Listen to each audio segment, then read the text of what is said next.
నా ప్రభావ మమ్మల్ని కాచి కాపాడే దేవుడు నా ప్రభావ వెంకటేశ్వరుని బట్టి కుటుంబం బట్టి ప్రార్థిస్తున్నాం. నా ప్రభావ వారు మాకు ఇంకైనా ఆత్మీయమైన తండ్రులు తండ్రి నా ప్రభావ మమ్మల్ని నా ప్రభావ మీకు దారిలో నడిపిస్తున్నటువంటి వారు తండ్రి నా ప్రభావ మమ్మల్ని అందరినీ కూడా నా ప్రభావ మేఘిస్తుంటే నడుపుమని వేడుకుంటున్నాం. చేరి వచ్చిన వారిని బట్టి ప్రార్థిస్తున్నాం. ఇది ఒక్కరిని కూడా నా ప్రభావ మేఘిస్తుంటే నడుపుమని వేడుకుంటూ ఉన్నాం. ముందున్న సమయాన్ని కూడా నా ప్రభావ మీకు ఉచితానుసారం జరిగించమని మన ప్రభావ మీ ఆత్మీయమైన వాక్యమును నా ప్రభావ మాకు అందజేయమని మా రక్షకుడు మా ప్రాణనాథుడు యేసుక్రీస్తు నామమున స్తుతించి ప్రార్థించి అడిగి పెట్టుకుంటున్నాను తండ్రి.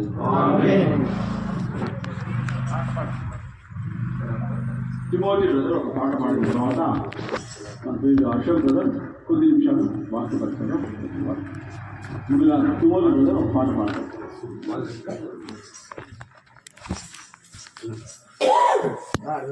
ఇది కొంచెం ముందు కదా. ప్రభు నందు ప్రియమైన సహోదరుడారా, ఈ రాత్రికాల సమయంలో మొదటిగా మన ప్రభు యేసుక్రీస్తు ద్వారా తండ్రి దేవునికి స్తోత్రములు చెల్లిస్తున్నాను. ప్రేమతో అల్పుడైన నన్ను ప్రేమించి నా కుటుంబాన్ని నన్ను వీకోట నుండి పరిశుద్ధులను ఆహ్వానించిన వెంకటేష్ అన్నయ్యకు, అలాగే రూపాక గారికి, తమ్ముడు రిషికి నా ప్రేమ వందనాలు తెలియజేస్తున్నా. మీ మధ్య వాక్య పరిచయం చేయడానికి స్థానిక సంఘమును దేవుని దాసులు వెంకటేష్ గారు ఇచ్చిన ఈ సమయాన్ని బట్టి ప్రభువును స్తుతిస్తూ దేవుని వాక్యాన్ని చదువుకుందాం. సమయాలు 2వ గ్రంథము 6వ అధ్యాయం. సమయాలు 2వ గ్రంథము 6వ అధ్యాయము 10 నుండి 12 వచనాలు మనము చదువుకుంటున్నాం. యెహోవా మందసమును దావీదు పురములోనికి తన యొద్దకు తెప్పింపనొల్లక గిత్తీయుడగు ఒబేదెదోము ఇంటి వరకు తీసుకొని అచ్చట ఉంచెను. యెహోవా మందసము 3 నెలలు గిత్తీయుడగు ఒబేదెదోము ఇంటిలో ఉండగా యెహోవా ఒబేదెదోమును అతని ఇంటి వారందరినీ ఆశీర్వదించెను. దేవుని మందసము ఉండుట వలన యెహోవా ఒబేదెదోము ఇంటి వారిని అతనికి కలిగిన దానిని అంతటిని ఆశీర్వదించుచున్నాడను సంగతి దావీదునకు వినబడగా దావీదు పోయి దేవుని మందసమును ఒబేదెదోము ఇంటిలో నుండి దావీదు పురమునకు ఉత్సవముతో తీసుకొని వచ్చాను. ప్రార్థన చేద్దాం. ప్రేమగల తండ్రి, స్తోత్రార్హుడా, పూజనీయుడా, మీకు స్తోత్రములు. మా తండ్రి, మా ప్రభువా, మీ దీనదాసులు మేము నాయన కలిసి ప్రార్థించిన రీతిగా ఈ యొక్క నూతన గృహములో ప్రార్థనతో స్తుతులతో మీ నామమును ఘనపరుస్తూ హెచ్చిస్తూ ప్రవేశించడానికి ఇచ్చిన ప్రవేశమును బట్టి స్తోత్రములు. మా తండ్రి, మా ప్రభువా, కష్టమును నేను ఎరుగుదును అని సెలవిచ్చిన గొప్ప దేవుడవు. ప్రయాసకు తగిన ప్రతిఫలం ఇస్తున్నందుకు స్తోత్రములు నాయన. ఈ ప్రయాసలో కూడా మిమ్మల్ని ఘనపరచగోరి ఈ రాత్రి వేళ ఏర్పాటు చేసిన కూడికను బట్టి వందనాలు. మీ నామ మహిమ నిమిత్తమై ప్రభువా మీ వాక్యమును మేము చదువుకున్నాము, మీ వైపు మేము చూస్తున్నాము నాయన. మా అందరితో మీరు మాట్లాడండి. చేరి వచ్చిన మేము ప్రభువా మీ వైపు తేరి చూసినట్టుగా మా హృదయాలు తాకండి. ఏర్పాటు చేసిన దేన కుటుంబానికి దీవెన, నమ్మని పాపికి రక్షణ, గొప్పదగు మీ నామమునకు మహిమ తెచ్చుకోమని మా ఆత్మీయ జీవితాలకు ఆనందము కలిగించు. క్రీస్తు యేసు నామమున వినయముతో ప్రార్థన చేసి వేడుకుంటున్నాం తండ్రి, ఆమేన్. ప్రభువునందు ప్రియమైన సహోదరులారా, సహోదరులారా, ఇప్పుడు పాడిన కీర్తనలో ప్రభువు నాతో ఒక మాట చెప్పారు, అది నేను మీకు చెప్తాను. ఈ మంచికి దేవుడు మహిమనిచ్చాడు, ఈ మంచికి స్థానం ఇచ్చాడు, ఈ మంచికి ఉన్నతమైన స్థితినిచ్చాడు. ఇదంతా ఆయన యొక్క దానమే. ప్రభువు తన దాసుని పట్ల గొప్ప సంకల్పాన్ని కలిగి ఉన్నాడు. అది మేము ఎరిగిన నాటి నుండి చూస్తున్నాం. దేవుని బట్టి ప్రార్థిస్తుండగా దేవుడు ఒబేదెదోమును గురించిన ధ్యానాన్ని దేవుడు నాకు అందించాడు. మనము ఈ స్థితిలో ఉండుట ఆయన మహాసంకల్పం, గొప్ప సంకల్పం. ఆయన మన ఇంటిలో ఉండడం, మన జీవితంలో ఉండడం మన జీవితానికి ఎంతో ఆశీర్వాదం. ఒబేదెదోమును గురించిన ఆలోచన ప్రభువు నాకు ముందు ఉంచిన 4 మాటలు మేము ముందు ఉంచాలని ఇష్టపడుతున్నాం. The presence of God in the house of Obededom. Obededom ఇంటిలో దేవుని సన్నిధి అనే మాట. ఆయన ఇంటిలో ఉన్నది ఎవరంటే ఆయనే. ఒబేదెదోము ఇంటిలో ఉన్నవాడు ఆయన. అయితే ఒబేదెదోము యొక్క విశేషం ఏంటంటే ఆయన ఉన్నాడని గుర్తించడం. ఆయన ఉన్నాడని కొంతమంది గుర్తించడం లేదు, అందువల్ల ఆయన శక్తిని తెలుసుకోలేకపోతున్నారు. ఆయన ఉన్నాడని గుర్తిస్తే ఆయన శక్తి విలువ ఎరిగిన తర్వాత ఆ ఆనందం, ఆ యొక్క ఆత్మీయమైన ఆశీర్వాదం తప్పకుండా ఆ వ్యక్తి, ఆ కుటుంబం అనుభవిస్తారు. రెండవది, ఒబేదెదోము చేసిన మరొక పని ఏమిటంటే ఆయనను హత్తుకున్నవాడు, ఆయన ఉనికిని గుర్తించిన వాడు. రెండు, ఆయనను హత్తుకున్నవాడు, ఆయన సన్నిధిని హత్తుకున్నవాడు. మూడు, ఆయన సన్నిధిని ఘనపరిచినవాడు, ఆయన సన్నిధిని ఘనపరిచినవాడు. నాలుగు, ఆయన ఆశీర్వాదమును అనుభవించినవాడు, ఆయన ఆశీర్వాదమును అనుభవించినవాడు. ముందు మూడు చేస్తేనే నాలుగు. లోకంలో వారందరూ దేవుని ఆశీర్వాదం కోరుకుంటారు, కానీ అది ఎలా పొందాలో సూత్రం తెలియకుండా ఉన్నట్టుంది. ఒబేదెదోము ఇంటిలో మొదటి మాటను మనం చూస్తున్నాం, దేవుని సన్నిధిని, ఆయన ఉనికిని గుర్తించిన వాడు. సమూయేలు 2వ గ్రంథం 6వ అధ్యాయాన్ని చదువుతున్నప్పుడు 9వ వచనంలో అక్కడ ఉన్న ఇశ్రాయేలుడు అందరూ కూడా ఆ మందసమును తీసుకొని రావడానికి భయపడ్డారు.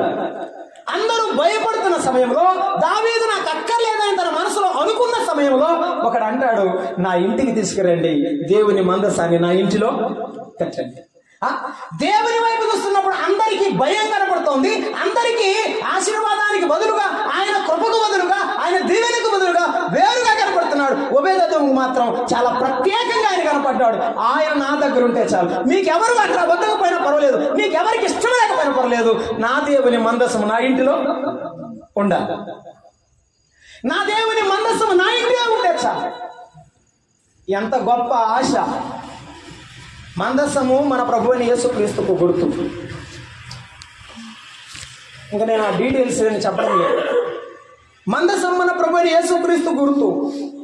ఈ లోకంలో చాలా మంది యేసుక్రీస్తు ప్రభువును చూసో, లోకాన్ని భయపడో ఆయనను తమ ఇంటిలోనికి, తమ హృదయంలోకి చేర్చుకోవటం లేదు. ఈ మాటలు వింటున్న నీవు నీ హృదయంలోనికి యేసయ్యను చేర్చుకున్నావో లేదో ఈ రాత్రి ఆలోచించాయి. ఒబేదెదోముకు వచ్చిన దీవెన, ఈవేళ దేవుని దాసునికి ఆయన జీవితంలో చేసిన మేలులను చూస్తున్నప్పుడు నీవు కూడా యేసయ్యను నీ ఇంటిలోనికి, మనసులో చేర్చుకుంటే మంచిది. ఆయనను ఈ రాత్రి వేళ మనం చూస్తున్నాం. ఒబేదెదోము ఇంటిలో ఉన్నప్పుడు దేవుడు ఆ కుటుంబాన్ని కనికరించాడు. ఎలా అంటే ఒబేదెదోము అందరికంటే వేరుగా ఆయన చూశాడు. ఈ రాత్రి వేళ యేసయ్య నీకు ఎలా కనబడుతున్నాడు? అమ్మా, నీవు నీ ఇంటిలోనికి చేర్చుకోకపోవడానికి కారణం ఏమిటి? ఆయన నీకు ఎలా కనబడుతున్నాడు? మార్కు సువార్త 4వ అధ్యాయంలో 41వ వచనాన్ని క్షమించండి, యోహాను సువార్త 7:46 చదువుకుందాం, ఆ తర్వాత మనం వెళ్దాం. యోహాను సువార్త 7వ అధ్యాయము 46వ వచనం. కొద్దిగా నా సాయం చేయండి. ఆ బంట్రౌతులు ఆ మనుషులు మాట్లాడినట్టు ఎవడునో ఎన్నడూ మాట్లాడలేదు. యేసయ్య మాట్లాడుతుంటే ఆ ప్రధాన యాజకులు, శాస్త్రులు యేసు ప్రభువును పట్టుకోమని పంపించారు. వీళ్ళు వచ్చి యేసు ప్రభు ముందు నుంచున్న తర్వాత ఆయన మాట్లాడుతుంటే వచ్చిన సంగతి మర్చిపోయారు. ఆయన ఇంకా చూడటమే మొదలు పెట్టారు. ఆయన ముఖ కవళికలలో, ఆ మనోహరమైన ముఖంలో, ఆయన మాటలలో శక్తిని చూశారు. ఈ రాత్రి వేళ యేసయ్య మాటలో శక్తిని చూస్తే నీ ఇంటిలోనికి ఆహ్వానించు. ఈ రాత్రి వేళ యేసయ్య మాటలో శక్తి ఉందని విశ్వసిస్తే నీ జీవితంలోనికి ఆహ్వానించు. దేవుడు నీలో గొప్ప కార్యం చేస్తాడు. ఒబేదెదోము అదే చూశాడు. నా యేసయ్యలో శక్తి ఉంది, అందుకే నా ఇంటిలో పెట్టండి అన్నాడు. దేవుని దాసుని సాక్ష్యాన్ని చెప్పారు, నా మొదటి దినాల్లో నేను అర్ధరాత్రి వరకు యేసయ్య మాటలు చదువుకుంటూ ఉండేవాడిని. ఎంత ఆనందం! యేసయ్య నాతో మాట్లాడడం, నా జీవితంతో, నా కుటుంబంలో ఉండడం ఎంత ఆనందం! ఈ రాత్రి యేసయ్య నీ జీవితంలో కూడా అదే మార్పు కలుగుతుంది, అదే దేవుని దీవెన కలుగుతుంది. ఆయన మాటలో శక్తి ఉందని ఆ యొక్క బంట్రోతులు గమనించారు. మార్కు సువార్త 4వ అధ్యాయం 41వ వచనంలో శిష్యులందరూ కూడా తుఫాను చూసి చూసి భయపడుతున్నప్పుడు యేసు ప్రభు వారు మిక్కిలి భయపడి అలాగున తుఫాను వచ్చి బాధపడుతున్నారు, మునిగిపోతామని భయపడుతున్నారు. యేసు ప్రభు ఏం చేశారు? అమరమున తలగడ పెట్టుకున్న ప్రభు లేచి ఆయన తుఫానును గద్దించాడు. గద్దించిన వెంటనే వారు ఏం చెప్పారు తెలుసా? వారు మిక్కిలి భయపడి ఈయన ఎవరో గాలియు సముద్రమును ఈయనకు లోబడుచున్నవి. ఒకడు చెప్పుకున్నది మనుషులు కాదు, సర్వ సృష్టి కూడా లోబడుతోంది ఆయన. ఆయన సృష్టి మీద అధికారం కలిగిన దేవుడు, మనుషుల మీద సర్వాధికారం, భూమి మీద సర్వాధికారం గల దేవుడు, ఆయన శక్తి గల దేవుడు. ఈ రాత్రి నీ నమ్మితే ఆ శక్తి నీలోకి కూడా ప్రవేశిస్తుంది, నీ ఇంటిలోనికి కూడా ప్రవేశిస్తుంది. ఒబేదేదోము ఇంటిలోనికి ప్రవేశించిన శక్తి అదే. ఈ రాత్రి నీ ఎదుటి నిలబడి నీతో మాట్లాడుతున్న ఆయన మాట కూడా అదే. అంగీకరిస్తే నీకు మేలు, అంగీకరిస్తే నీకు దీవెన, అంగీకరిస్తే దేవుని యొక్క పరిశుద్ధాత్మ నీలో నిండుకుంటాడు. ఆయన మాటలో శక్తి, ఆయన ప్రభావంలో శక్తి, ఆ సృష్టిలో ఆయన ప్రభావం కనబడుతుంది, ఆయన మాటలో ఆయన ప్రభావం కనబడుతుంది. మత్తయి సువార్త 21వ అధ్యాయం 9-10 వచనాలు మనం చూస్తున్నప్పుడు యేసుక్రీస్తు ప్రభువారు యెరూషలేములో ప్రవేశించినప్పుడు చాలా మంది చిన్నపిల్లలు హోసన్నా అని పాటలు పాడుతూ ఆ చెట్టు కొమ్మలు నరికి ఆయన పాదాల దగ్గర వేస్తూ వెళుతున్నారు. ఆ సందర్భంలో అక్కడ మనం చూస్తాం ప్రజల హృదయాలను యేసుక్రీస్తు ప్రభువారు జయించిన వాడుగా కనబడుతున్నాడు. ఏమంటున్నారు వారు? జయము జయము అని కేకలు వేసినప్పుడు యెరూషలేము పట్టణమంతా ఈయన ఎవరో సర్వ ప్రపంచంలో ఒక కలవరం ఏమిటంటే యేసయ్య ఇంత ప్రభావం గలవాడా, ఇంత గొప్ప దేవుడా అని. అవును, ఈ రాత్రి నీవు నమ్మితే ఆయన నీ గొప్ప మహిమను చూపిస్తాడు. ఈ రాత్రి వేళ నీవు విశ్వసిస్తే నీ జీవితంలో కూడా ఆయన ఎవరో నీకు అర్థమవుతుంది. ఒబేదేదోము నమ్మాడు కనుక, విన్నాడు, విశ్వసించాడు, అందరి త్రోసి వేసిన తన ఇంటిలో చేర్చుకున్నాడు. దేవుడు ఒబేదేదోమును పైకి తీశాడు. ఈ రాత్రి నీవు నమ్మితే దేవుడు నిన్ను పైకి తీస్తాడు. క్రొత్త నిబంధనలకు ఒక మాట చదువుకుందాం. చూడండి, యేసు ప్రభు వారిని నీవు గుర్తిస్తే ఈ రాత్రి వేళ చాలు. ప్రభు హెబ్రీ పత్రిక 11వ అధ్యాయం 6వ వచనాన్ని చదువుకుంటున్నాం. విశ్వాసం లేకుండా దేవునికి ఇష్టడేంటి అసాధ్యము అని చెప్పాడు. ఆ సందర్భంలో అక్కడ ఒక మాట అంటున్నాడు, దేవుని యొద్దకు వచ్చువాడు ఆయన ఉన్నాడనియు తన్ను వెదకు వారికి ఫలము దయచేయువాడనియు నమ్మవలెను కదా. ఈ రాత్రి ఆయన ఉన్నాడు, ఆయన దగ్గరకు వచ్చి నీవు ఉన్నాడని నమ్మితే చాలు. ఆయన నీకు ప్రతిఫలం ఇచ్చే దేవుడని నమ్మితే చాలు. అమ్మయ్య, నీవు నమ్ముతావా? ఆనాడు ఒబేదేదోము నమ్మాడు, ఫలము పొందాడు. యేసయ్య దేవుడని నీవు నమ్ముతున్నావా? యేసయ్య గొప్ప దేవుడని నీవు విశ్వసిస్తున్నావా? ఆయన యొక్క మహిమ, ఆయన యొక్క ప్రభావం నీకు అర్థమైందా? ఒబేదేదోము దేవుని శక్తిని చూశాడు, గుర్తించి తన ఇంటిలోనికి ఆహ్వానించాడు. అవును ప్రియమైన మిత్రులారా, గమనించండి, లూకాసు వార్త 10వ అధ్యాయంలో 36వ వచనంలో మార్త కూడా యేసు ప్రభు వారిని చేర్చుకున్నది అక్కడ మనం జ్ఞాపకం చేసుకుంటాము. ఆ సందర్భంలో ఒక్క మాట మీకు చదవాలని ఇష్టపడుతున్నాను. లూకాసు వార్త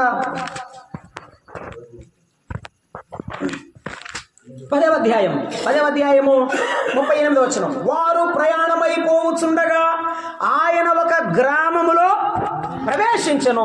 మార్త అను ఒక స్త్రీ ఆయనను తన ఇంట. దాంట్లో విశేషం ఉందనుకుంటున్నావా? ఆ దారినే వెళుతున్న ఆయన ఎందుకు పిలిచింది? ఆపదలో సహాయం కోసమా? ఇంటిలో ఆశీర్వాదం కోసమా? కాదు కాదు. ప్రభా నా ఇంటికి రా, ప్రభా నా ఇంటికి రా, కొద్దిగా ఆతిథ్యం చేసి వెళ్ళు నాయన, నీ అడుగు నా ఇంటిలో నెట్టు వెళ్ళు, నా ఇంటికి వచ్చి వెళ్ళు ప్రభా, నా ఇంటికి రా ప్రభు అని ప్రభువును ఆహ్వానించినది. నిస్వార్థమైన ప్రేమ మార్తది. ఏమి ఆశించకుండా యేసయ్యను ఆహ్వానించింది. కాబట్టి యేసయ్య ప్రతి స్థలములో వెళ్ళినప్పుడల్లా, ఎక్కడి ప్రయాణం చేసినా కూడా, ఎంత రాత్రి అయినా కూడా, ఎంత పగలైనా కూడా, ఏ సమయమైనా మార్త ఇంటికి, బేతనియలో ఉన్న మరియా మార్తల ఇంటికి దేవుడు యేసుక్రీస్తు ప్రభువారు వచ్చేవారండి. ఈ రాత్రి వేళ ప్రేమని మిత్రులారా గమనించండి, యేసుక్రీస్తు ప్రభువారిని నీ ఇంటిలోనికి నీవు ఆహ్వానిస్తే చాలు. నీవు నీ ఇంటిలోనికి ఆహ్వానిస్తే చాలు. రవయ్యా యేసయ్యా నా ఇంటికి, నీ రాకకైనే వేచియుంటిని, రాకకైనే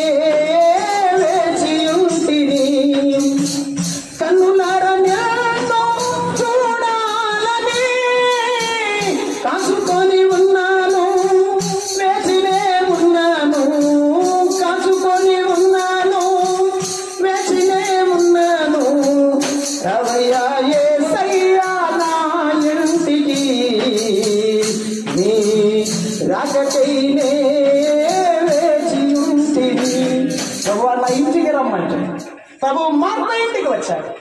ఒబేదెదోము కోరుకుంటే ఆయన ఇంటిలో ఉన్నాడు. ఈ రాత్రి నీ హృదయమైన తలుపునద్ద ఉండి తట్టుచున్నవాడు యేసు ప్రభు. నువ్వు తలుపు తీస్తే యేసయ్య ఇంటిలోనికి వస్తాడు. ఒబేదెదోము ఇంటికి ఇచ్చిన దీవెన దేవుడు అనుగ్రహించి కనికరిస్తాడు. మరొక మాట నేను మీకు జ్ఞాపకం చేశానని ఇష్టపడుతున్నాను. సమయాలు 2వ గ్రంథం 6వ అధ్యాయం 10వ వచనాన్ని చదువుకుంటున్నాం. చూడండి. యెహోవా మందసము దావీదుపురములోనికి తన యొద్దకు తెప్పింపనొల్లక గిత్తీయుడగు ఒబేదెదోము ఇంటి వరకు తీసుకొని వచ్చాను. అందరి ఇళ్ళు ఉన్నాయి కదా, ఆ ఇంటి వరకే వచ్చి ఆగిపోయింది. దావీదు అక్కడే ఆపేశాడు. 11వ వచనం, యెహోవా మందసము 3 నెలలు గిత్తీయుడగు ఒబేదెదోము ఇంటిలో ఉన్నది. He accepted the presence of Lord. దేవుని సన్నిధిని అంగీకరించాడు. అందరూ త్రోసివేసిన కావాలని కోరుకున్నాడు. చాలా మంది యేసయ్యను కావాలని కోరుకుంటారు కానీ ఇంట్లోకి మాత్రం రానియరు. కిటికీలో నుంచి చూసి యేసయ్య నువ్వు దయామయుడు, జాలి గలవాడు, మాకు ఆరోగ్యం బాగోలేదు, సాయం చేయమని అడిగేవారే కానీ కిటికీ తీసి తలుపు తీసి ఇంట్లోకి తీసేవాళ్ళు తక్కువయ్యారు ఈరోజు. యేసు ప్రభు స్వస్థత కావాలి, యేసు ప్రభు ఆశీర్వాదం కావాలి, యేసు ప్రభు లోక సంబంధమైన దీవెన కావాలి, కానీ హృదయంలోనికి రావడం, జీవితాన్నే పూర్తిగా మార్చివేసేటువంటి మనసు ఎవరు కోరుకోవడం లేదు. తన ఇంటిలోనికి పెట్టుకోవడానికి ఇష్టపడ్డాడు. నీ హృదయంలోనికి యేసయ్యని పిలుచడానికి నీవు ఇష్టపడితే అంతే చాలు. స్వచ్ఛమైన మనసు నీ హృదయంలో నీవు కలిగి ఉంటే అంతే చాలు. సమయాలు 2వ గ్రంథంలో 19వ అధ్యాయం 30వ వచనాన్ని మనం చదువుతున్నప్పుడు దావీదు రాజు తన యొక్క అంతఃపురానికి తిరిగి వచ్చాడు, పట్టాభిషిక్తుడయ్యాడు. అక్కడ 2 కాళ్ళు లేనటువంటి మెఫీబోషెతు, కుంటివాడైన మెఫీబోషెతు ఉన్నాడు.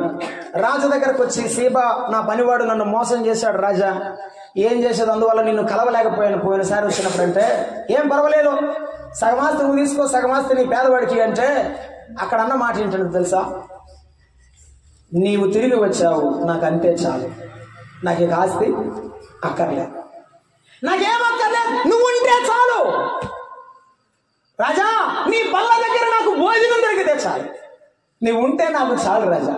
ఈ రాత్రి వేళ యేసయ్య నీవు నాకుంటే చాలు, యేసయ్య నీవు నాకుంటే చాలు, నా ఇంటికి నువ్వు ఉంటే చాలు, నా జీవితానికి నువ్వు ఉంటే చాలు అని కోరుకుంటావా? యేసయ్య నీ వశం అవుతాడు, యేసయ్య నీ దేవుడు అవుతాడు, యేసయ్య నీ రక్షకుడు అవుతాడు. ఈ రాత్రి నీవు కోరుకున్నది ఎవరిని? భూ సంబంధమైన దీవెన, సమస్త దీవెననిచ్చే యేసయ్యనా?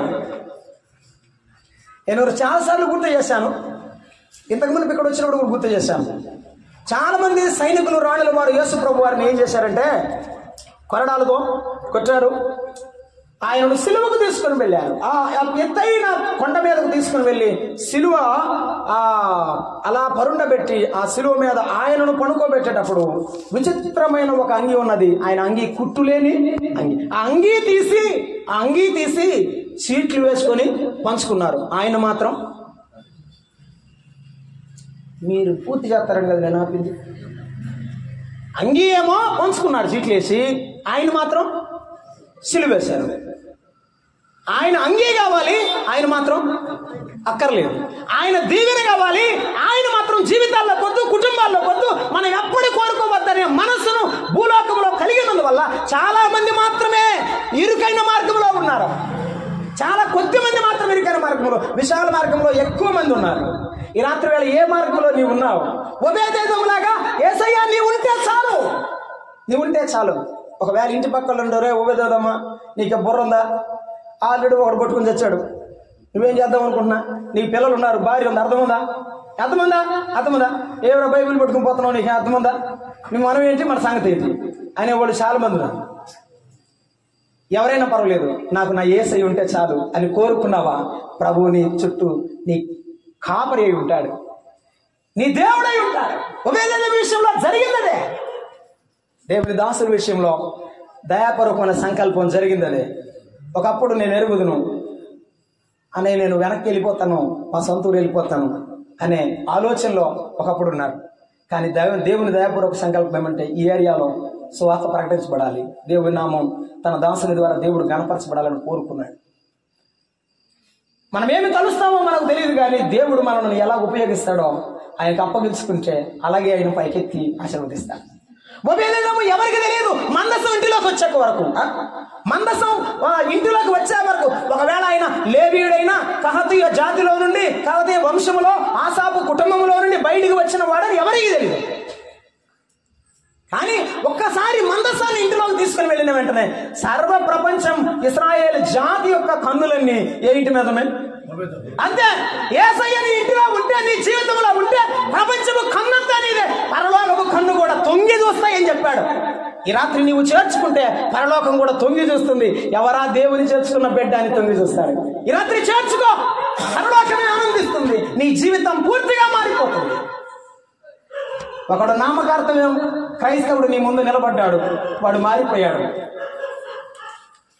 యేసు ప్రభు వారిని ఎరిగానే చెప్పుకొని నమ్మకుండా బతికిన వాడు మారిపోయాడు.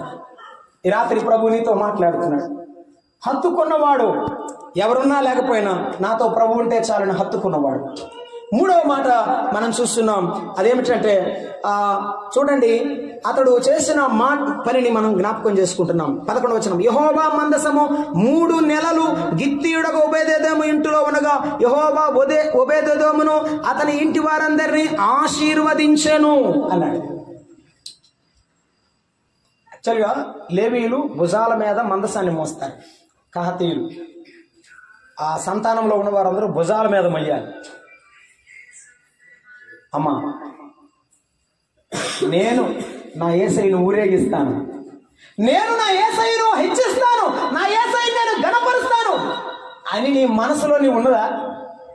ఉంటే నీవే ఆయనను గణపరుస్తున్నవాడు, నీవే ఆయనను గణపరుస్తున్నవాడు. బాప్తిస్మం చెప్తున్నారు ఏమనంటే, నా వెనక వచ్చుచున్నవాడు నాకంటే శక్తిమంతుడు, ఆయన చెప్పుల వారిని కూడా నేను విప్పడానికి నేను యోగ్యుడను కాదు, ఆయన హెచ్చవలసి ఉన్నది, నేను అంతే, నేను తగ్గిపోయాను. అందుకే ప్రభు అన్నాడు, స్త్రీలు కలిగిన వారిలో బాప్తిస్మం ఇచ్చేవాని కంటే గొప్పవాడు ఇక లేదు, పుట్టడు. యేసుక్రీస్తు ప్రభు ఎంత గొప్ప మాట చెప్పాడంటే, నిన్ను నీవు తగ్గించుకుంటే, నిన్ను నీవు యేసయ్యను నీ భుజస్కంధాల మీద మోయడానికి ఇష్టపడితే ప్రభు దగ్గరికి రా. మత్తయి సువార్త 11వ అధ్యాయంలో ప్రభు చెప్పాడు, ప్రయాసపడి భారం మోస్తున్న సమస్త జనులారా నా యొద్దకు నేను మీకు విశ్రాంతిని కలుగజేస్తాను, నా కాడి చాలా సులువైనది. కాబట్టి నా కాడి నా కాడి మా యొద్ద ఎత్తుకొని నా యొద్ద నేర్చుకోండి అని చెప్తాడు. అవును, ఆయన నేర్పిస్తాడు. ఈ లోకంలో నడవడం, ఈ లోకంలో మాట్లాడడం నేర్పిస్తాడు. ఆయన నీవు ఘనపరచడానికి ఇష్టపడితే, ఆయన నీవు మహిమపరచడానికి ఇష్టపడితే ఆయన నేర్పిస్తాడు, ఆయన హెచ్చిస్తాడు. కహాతీయులు మోయాలి, కహాతీయుడే ఉన్నాడు. అవును, నమ్మిన వారే యేసయ్యను మహిమపరచగలరు, నమ్మని వారు ఎవరు మహిమపరచలేరు. ఒబేదెదోము దేవుని ఘనపరిచిన వాడుగా మనం చూస్తున్నాము. ఒబేదెదోమును దేవుడు ఘనపరిచిన వాడుగా మనం చూస్తున్నాం. నాకు ఇంకొక 5 నిమిషాలు టైం ఉంది, నేను ముగిస్తాను. దేవుని ఘనపరిచిన వాడుగా మనము దేవుని చూస్తున్నాము. యెహోషువ ఒక మాట అన్నాడు, యాజ్ ఫర్ మీ, నా మట్టుకైతే మీరు ఎవరిని సేవిస్తారో, మీరు ఎవరిని కోరుకుంటారో, ఎవరిని ఆరాధిస్తారో, మీరు ఎక్కడికి వెళ్తారో నాకు సంబంధం లేదు. నేనైతే నా దేవుని దగ్గరకే వెళ్తాను, నా దేవుని నేను ఆరాధన చేస్తాను, నేను వెళ్తాను, నా కుటుంబము కూడా. ఇది నా దేవుడిచ్చిన దీవెన. నేను నమ్ముకున్నప్పుడు నా ఇల్లు మారిద్దని నాకు తెలియదు, నా దేవుడు మార్చాడు. నేను నమ్ముకున్నప్పుడు నా ఇంటి వారు, నా అన్నదమ్ములు మారుతారని నాకు తెలియదు, నా దేవుడు మార్చాడు. ఇప్పుడు నా ఇంటితో పాటుగా నా ప్రభు సన్నిధిలో ఎదురుగా నిలబడి ఆరాధించే భాగ్యం ఇచ్చాడు. ఇది దేవుని కృప అని ఆనందించాడు యెహోషువ. ఈ రాత్రి వేళ నీవు నమ్మితే, చెసాల నాయకులతో ఆనాడు పౌలు భక్తులు చెప్పిన మాట, ప్రభు అయిన యేసుక్రీస్తునందు విశ్వాసం ఉంచుము, అప్పుడు నీవును నీ ఇంటి వారును రక్షించు. యేసు ప్రభువుని నమ్మండి, నీ కుటుంబాన్ని, నీ జీవితాన్ని మార్చేవాడు ఆయన. ఇదిగో యేసు ప్రభువుని దేవుడైన యెహోవాను ఘనపరిచినటువంటి ఇది ఒబేదెదోము తన ఇంటిలో చేర్చుకుని ఘనపరిచాడు. అందరి ఎదుట, అందరి మధ్యలో, అందరి విమర్శల మధ్యలో, అందరి భయభ్రాంతుల మధ్యలో యేసయ్యను ఘనపరిచి మోసిన వాడు ఒబేదెదోము. ఈ లోకంలో కూడా భయం ఉన్నది, ఈ లోకంలో కూడా ప్రమాదం ఉన్నది, అయినా యేసయ్యను నా భుజాల మీద ఎత్తుకుంటానన్నావు చూసావా, దేవుడే దిగి వచ్చి నీ వెంబడి నడుచుకుంటాడు. అవును, అబ్రహామును కూడా దేవుడు చెప్పాడు.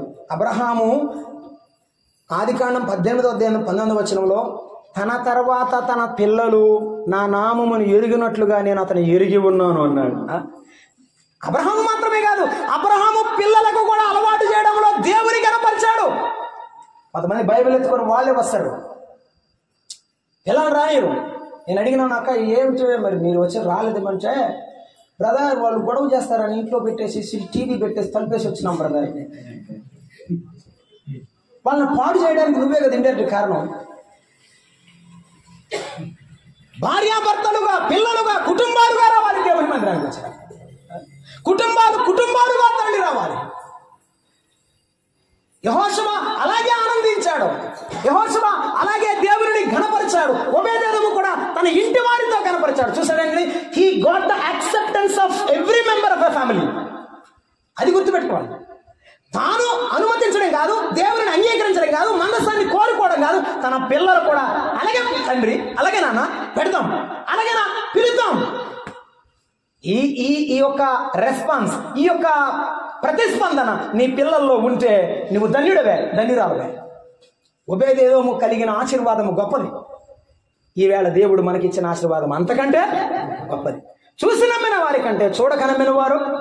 కాబట్టి నేను నమ్మాను, నా పిల్లలు కూడా నమ్మారు. అదే మనకు దేవుడు ఇచ్చిన ఆశీర్వాదం. యేసు ప్రభువులో ఆత్మీయమైన ఆశీర్వాదాలు ఇవి మనకు.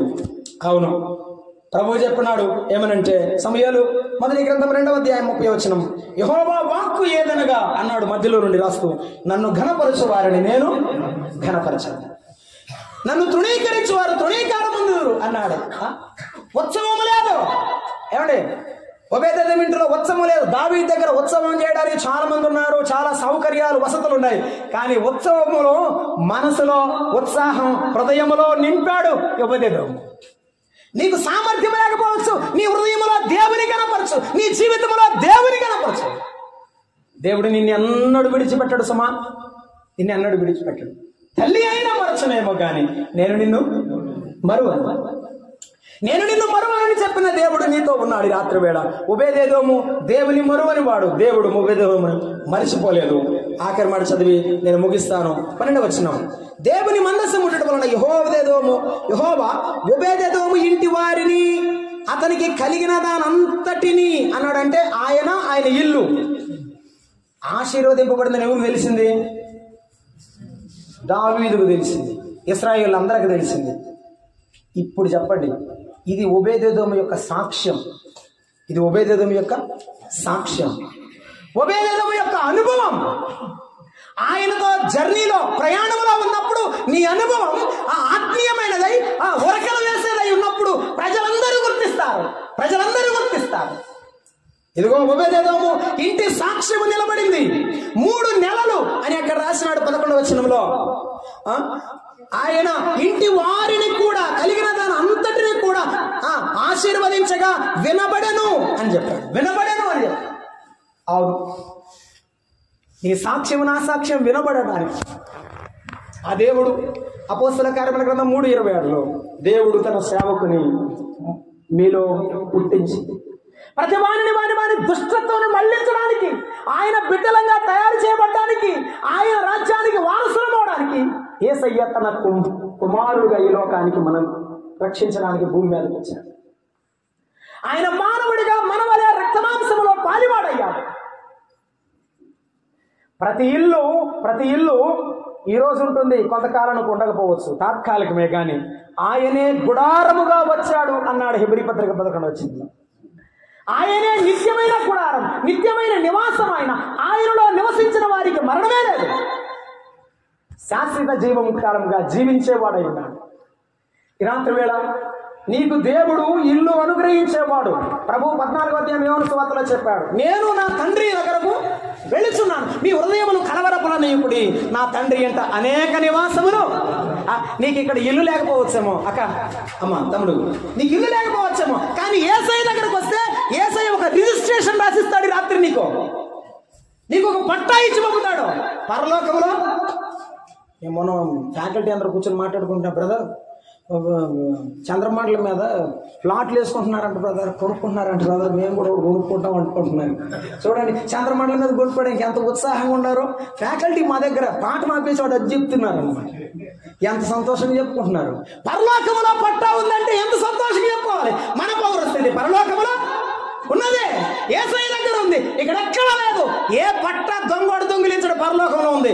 మన ఇంట్లో అయితే కూడా నింతపోవచ్చు, ఖచ్చితంగా కబ్జా లేదు. మొన్నే బాగా చెప్తాడు, కబ్జాలు లేవు యేసయ్య దగ్గర. ఇక వచ్చినప్పుడు ఆక్రమించుకున్న వాడి సంగతి కూడా తెలుస్తాడు. రేపు భూమిని ఆక్రమించుకున్నాడు, భూమి మీద మానవులను ఆక్రమించుకున్నాడు, వారి సంగతి కూడా తెలుస్తాడు. మిత్రులారా గమనించండి, ప్రభు అయిన యేసుక్రీస్తును అంగీకరించండి, మీరు మీ కుటుంబాలను ప్రభు కనికరిస్తాడు. అందుకొరకే ప్రభు మానవుడిగా వచ్చాడు, మనందరి పాపాన్ని తన భుజాన మోస్తున్నాడు. ఆయన మన పాప భారమంతా భరించాడు. కలువరిలో ఆయన కొట్టబడ్డాడు, ఆయన మన కొరకు రక్తము చిందించాడు. మానవుడిగా కాక దేవుడిగా మన కొరకు పవిత్ర రక్తాన్ని చిందించి తన ప్రాణం అప్పగించి మరణించాడు. మిత్రులారా, మన కొరకు చనిపోయాడు. కానీ మరణము ఆయనను బంధించి ఉంటుడు అసాధ్యము కనుక మరణ వేదనను తొలగించి దేవుడు ఆయన తిరిగి లేస్తాడు. ఆయన తిరిగి లేచి అందరినీ ఆయన గాయపడిన కర్మలు చాపి పిలుస్తున్నాడు. ఈ రాత్రి వస్తే దేవుడు నీ వశం అవుతాడు, దేవుడు నీ రక్షకుడు అవుతాడు, నీ ఆశీర్వాదం అవుతాడు. ప్రభు కృప ప్రతి కుటుంబానికి అనుగ్రహించునుగాక. అలాగున నమ్మని బిడ్డలకు రక్షణ అనుగ్రహించునుగాక. ప్రార్థన చేద్దాం. నా లిటిల్ రిక్వెస్ట్, మొన్న వచ్చి ప్రార్థన